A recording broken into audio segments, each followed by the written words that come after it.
Finally চলে এসেছে আমার টপ বক্স। অনেকদিন ওয়েট করার পর হাতে পেয়ে গেছি। আমি নিয়েছি 45 লিটার। আনবক্সিং করা যাক, দেখি কী কী রয়েছে এখানে। ও সেরা, সুন্দর। অ্যাকচুয়ালি এটা আমি অনলাইন থেকে অর্ডার করেছিলাম, প্রায় 15-20 দিন লেগে গেছে আসতে। তো আজকে এখানে চলে এসেছি ফিটিংস করানোর জন্য।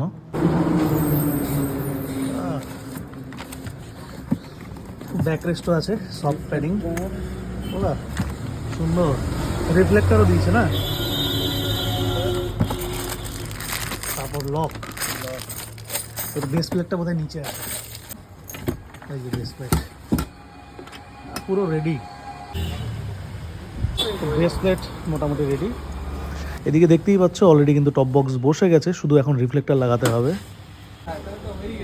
সুপার। এই হচ্ছে ফাইনাল লুক। এখনো অনেক কিছু সেট আপ করা বাকি। হে মনিহারাম নাহি